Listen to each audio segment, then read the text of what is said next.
Greetings, everyone, and welcome to the Perfect Balance Trod Class, a place where conscious-minded individuals are guided towards a full development of their potential through collective reasoning. We have Bingi, Yaga, aka Teacher Ma'at, and Okabongo, the Rebel Guru, and I'm yours truly, Ras Dada, and we are the Perfect Balance Trod Class. Please remember to like, share, and subscribe.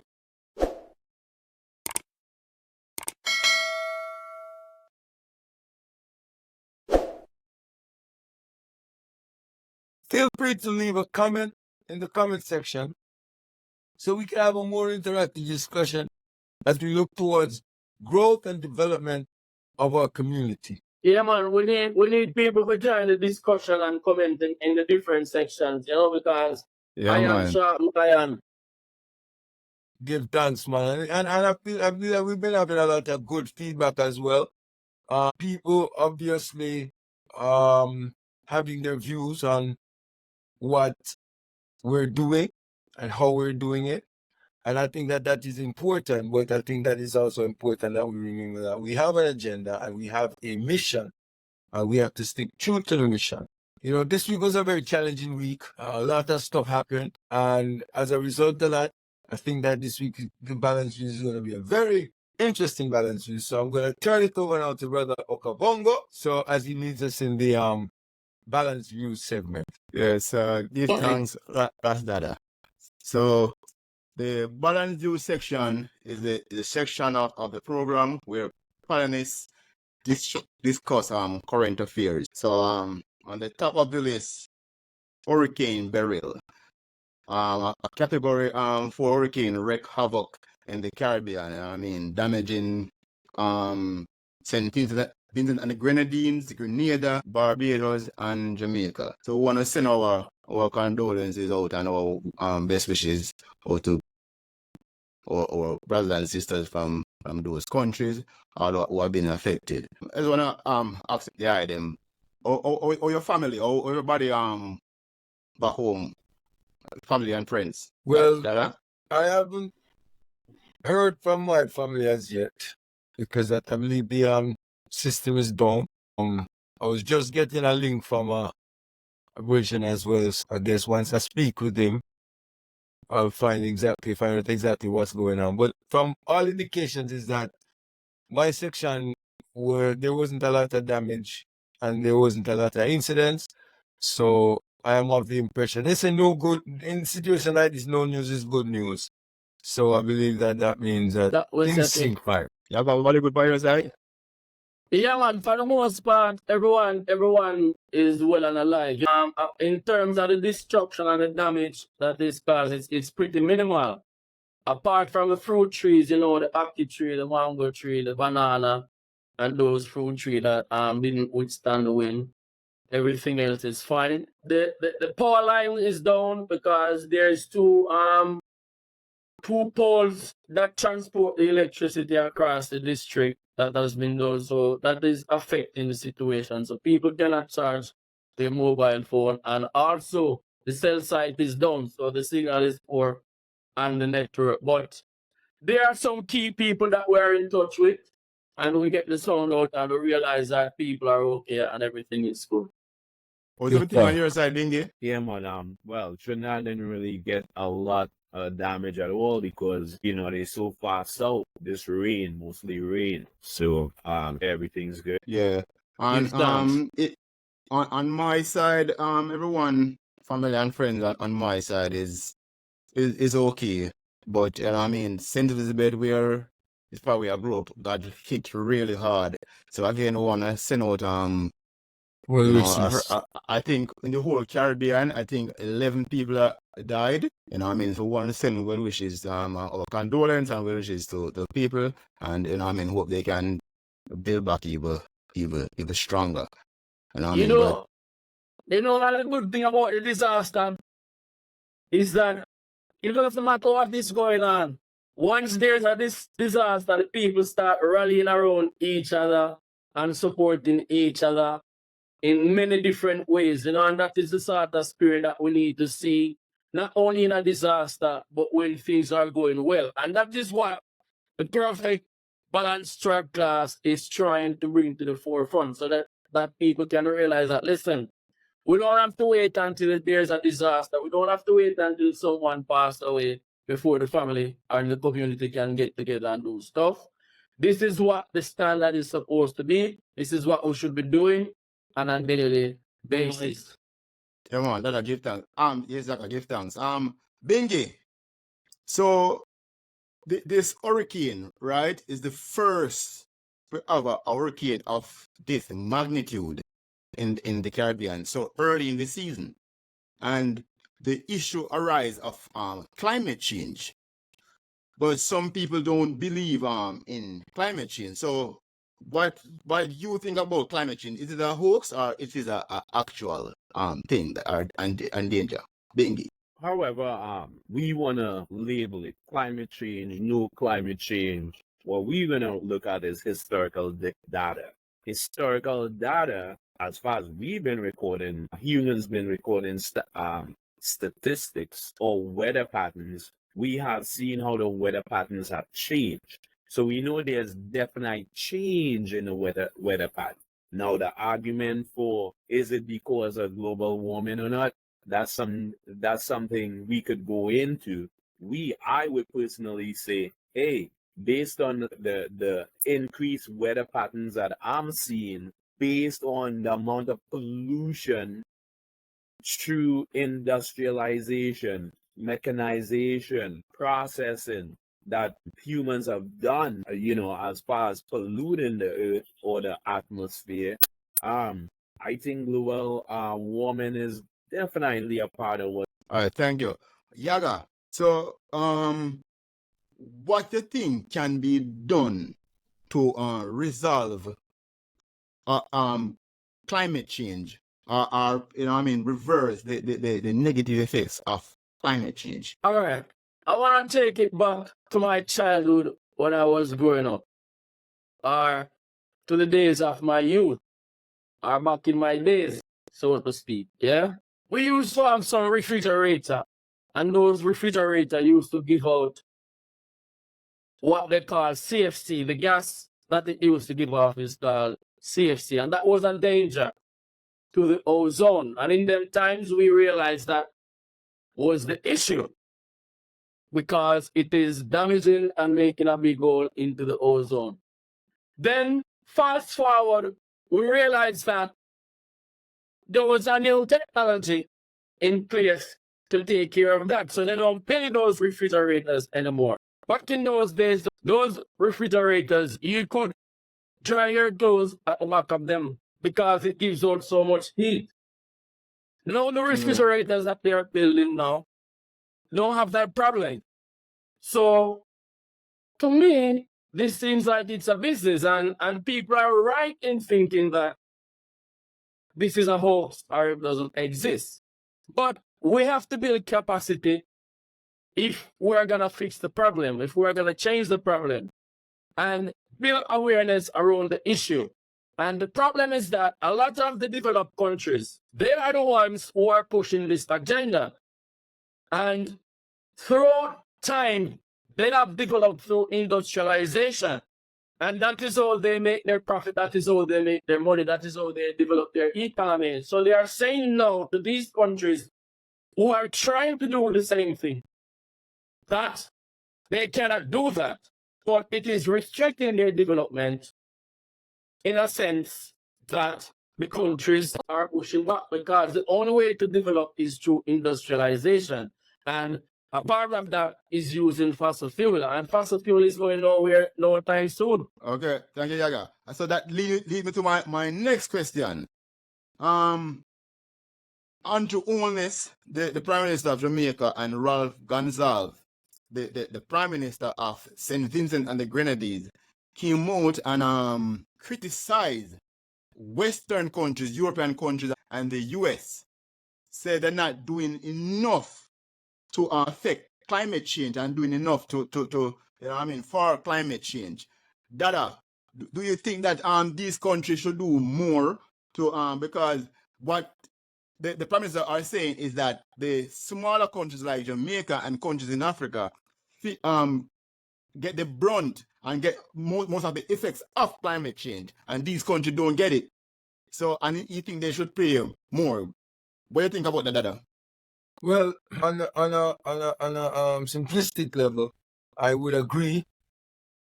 But when we look on it on a broader scale, we understand that everything is cause and effect. Everything in Earth is cause and effect. So climate change is the effect. So we have to then identify what is the cause, right? So as Yaga earlier stated, one of the primary causes is industrialization, right? And another cause is agriculture, right? Now, we are in a state where most people desire meat, are consumers of meat, right? And the industry in agriculture that deals with the production of meat, when we look at the statistics, as Binky said earlier, there is such a vast amount of carbon and temperature increase, heat that's generated just from the production of meats that is having such a vast effect on the climate, right? Now, if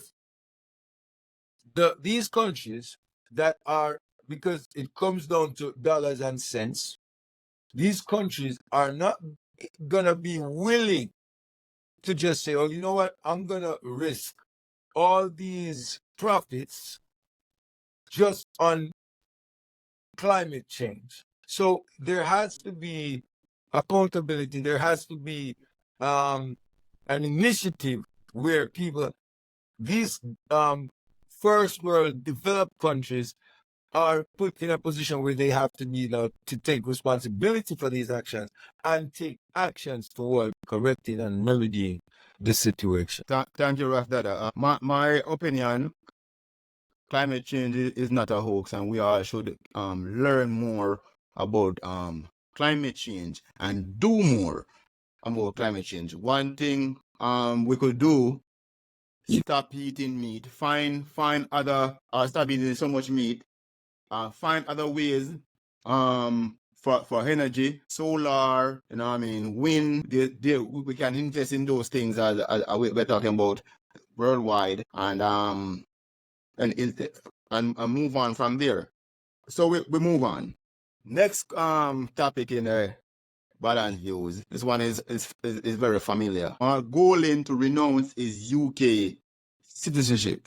So after coming under harsh criticism from the Perfect Balance Trod Class, Mark Golin has decided to renounce renounce his UK citizenship. So question to Bingy. Do you think it's Yaga calling Margolin a square times 2, or it's Dada questioning Margolin? I think it's all of the above. Yeah, you heard the message loud and clear. You got it loud and clear. Yeah. Wait. Before I answer this question, I have to interrupt. Let me just say, before we even had the discussion of dual citizenship, I read that Mark Holing was about to give up his dual citizenship. So I want to make that clear. It was already out there. Morals led him to this decision. That's on the road, right? Yeah.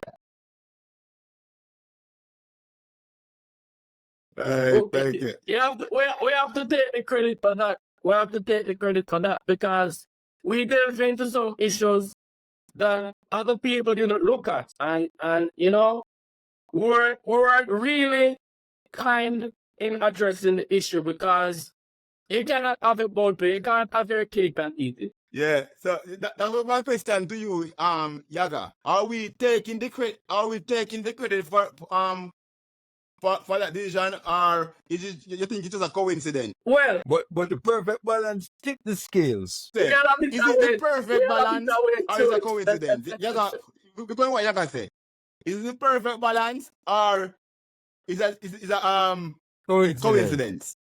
Perfect balance.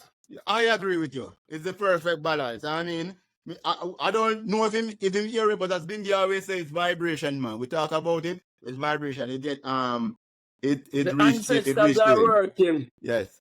Dada, what you think of the decision that he made? You think is I think it's an admirable decision. I think that it's a decision that anyone who really is looking at a situation objectively could see that this is the best The decision right to thing to me. do.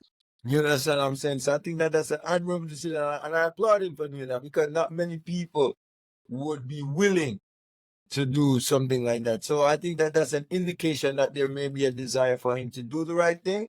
So it is just now up to him to follow through in, if given the opportunity, to lead, to show that it's not just in these simple, basic matters that he's willing to do the right thing, but to do the right thing when it comes. yeah, man. I think this is testament to the the perfect balance Trod Class is doing, and do the right thing, because if you don't do the right thing, we're gonna get you. Yeah. All right. Yeah, man. So on to the next question. So this one is a bit controversial, and I'm gonna play the so-called devil's advocate here. So we are playing Jack Advocate. We're not playing the devil's advocate. No, this is Jack not. Advocate. All right, hear this one. I don't hear what I think. So after this, we see Joe Biden and Donald Trump going for the presidency of the United States of America. They just had their first debate. So the question I want to ask, Bingy,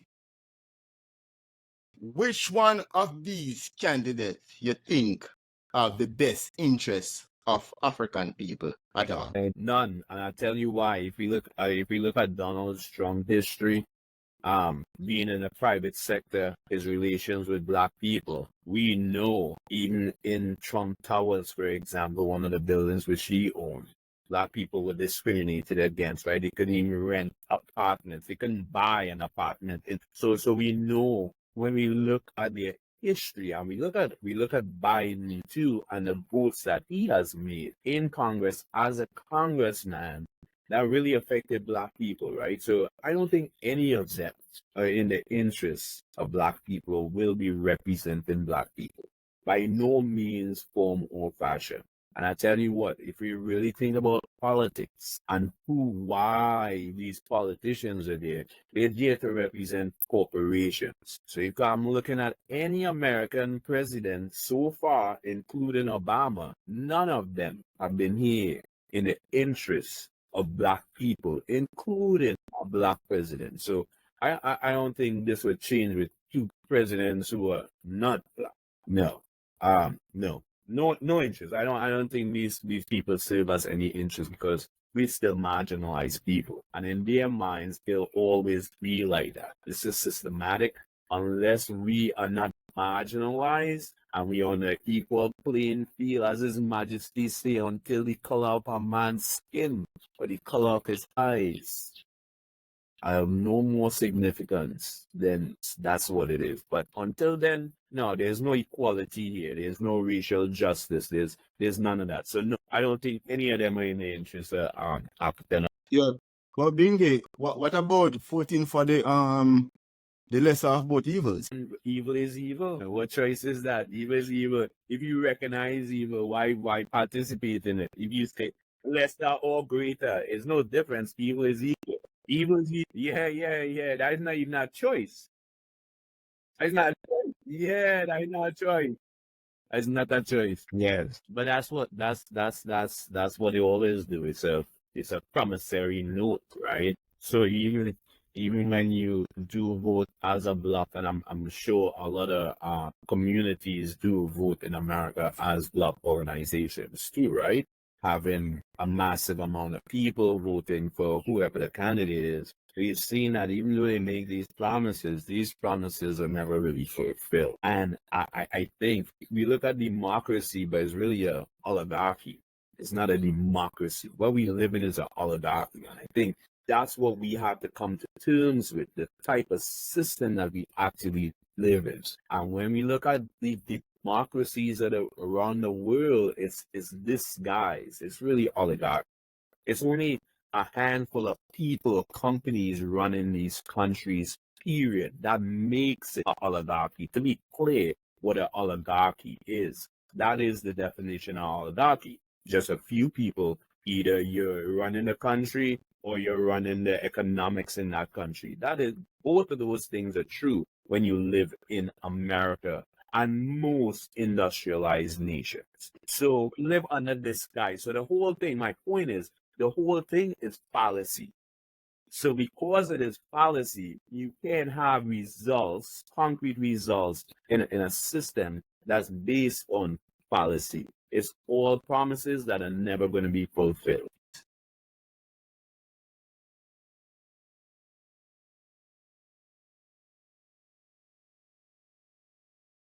Imagine that. Imagine that.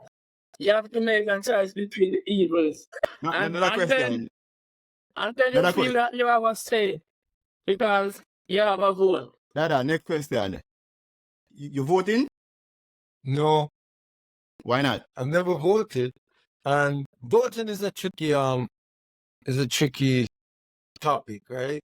Because people want to think that, you know, your vote matters, your vote counts, but in a system where the options, right? Both options are opposite sides of the same coin. They implement the same agenda, irrespective of who's in power. So if by voting we're putting one person in, and we're gonna have the same outcome as if we put the other person in, then what's the purpose of voting, right? For primarily. Secondly, in order for us to vote, we have to put power behind our vote. And the only way we can put power behind our votes is to do it collectively. So as a community. So if we're in an area that has 10,000 votes, then we have to collectively use those 10,000 votes as, let's say, a block. So we're gonna say, this is you our want to issue. represent us, we are gonna give you 10,000 votes. If you do 1, 2, 3, there's an expectation of action from our votes. Now, if we're not doing that, then it's pointless voting. But Dada, the ancestors fought for the right for you to vote. So why would you give up? If you don't vote, would that be saying that the ancestors fought for nothing? You know what I mean? Why we're gonna give up that? In the struggle with the ancestors fighting for this so-called right, right? First of all, we shouldn't have to fight for a right, because a right is inalienable. So you shouldn't have to It's a fight human for it, right. first of all, right? It's inalienable, so you don't have to fight for it. It's yours, right? Now, when they in the struggle, right, their understanding or overstanding probably was that they would have a say in what the results would be. So they thought that by voting, they would have a say in what the results are. Now, they've gained this right for a number of years. They voted many times. They voted on many issues. But our Because condition still remains the they same. don't vote, they don't have a say. Right. But they voted many times and they've given their say.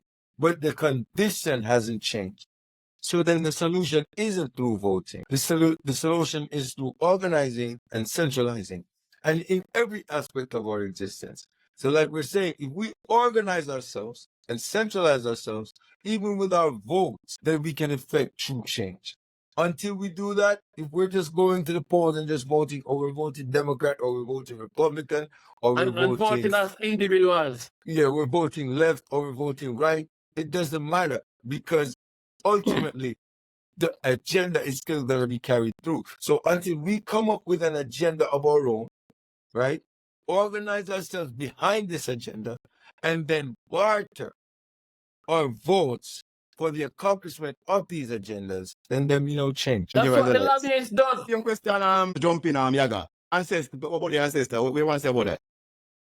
Yeah, man. If You know, I will never know anything with jeopardize or agitate the ancestral spirit. But when it comes on to politics, if we're not moving as a block, the impact or the change that we would want to see is not gonna happen because it doesn't happen at the grassroots level. The decisions are not taken at the grassroots level. And that's the only time the politician or some of these politicians tend to remember us when they need to be elected.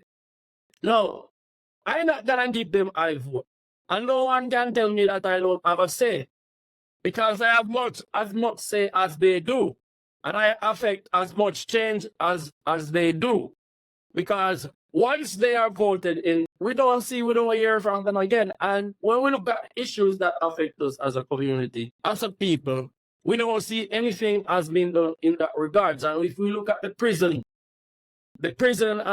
industry in America, we see that it is disproportionately filled with indigenous people of African descent. Yaga, and that leads to your question, because that was the other question. Your question is, which one of these parties you think is the best party that African people should vote for because maybe they are in the best interest of African people?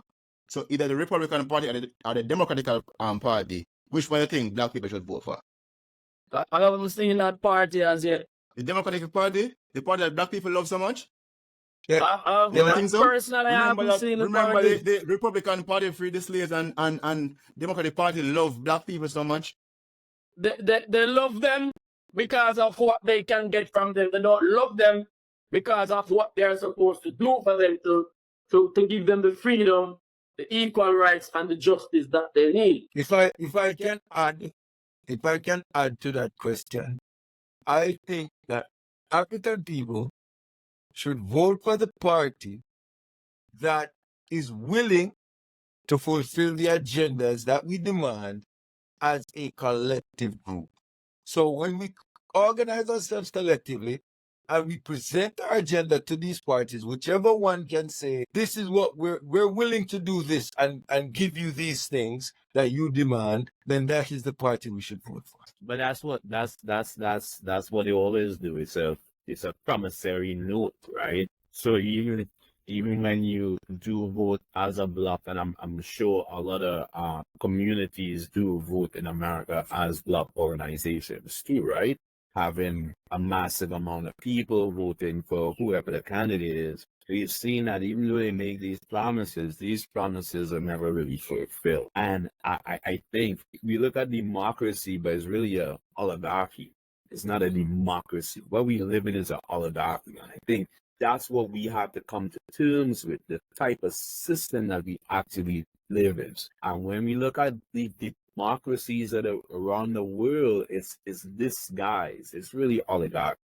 It's only a handful of people or companies running these countries, period, that makes it an oligarchy. To be clear, what an oligarchy is, that is the definition of oligarchy. Just a few people, either you're running the country or you're running the economics in that country. That is, both of those things are true when you live in America and most industrialized nations. So live under this sky. So the whole thing, my point is, the whole thing is fallacy.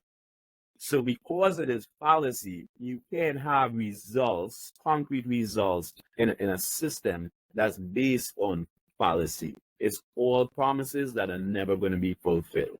Give thanks, Binky. My take on the topic is, first thing first, voting for the lesser evil. Rasta don't choose evil. No evil around here. We burn all evil. And the saying that the ancestors fought for a right to vote that's incorrect. The ancestors didn't fight for the right for you to vote. The ancestors fought for the right, for the choice. You have a choice to vote. You can vote for one party or the other party, or you also have the choice to not vote if you don't want, if you don't see what you want. So it's a choice they fought for, not so you just vote for anything and everything. So anyway, this has been another episode of the Balanced Views. Back over to you, Dada. Yeah, give thanks. Very interesting discussion. Very thought-provoking, you know. So it's a great energy, man. Give thanks and praise, you know. Come on, give thanks. Please, it's not stimulating. And I need to say, I say, I will leave guys this time. So that's a good Yeah, thing. man. I think I almost said one time. Yeah, that's That's called right, progress.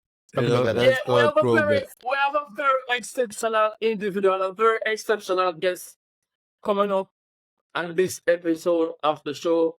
We have Brother Dulani, so stay tuned to hear Eagerly Brother awaited. Dulani give us his views on reparation and the history of African and indigenous people before slavery. Thanks for viewing. Please remember to like, share, and subscribe.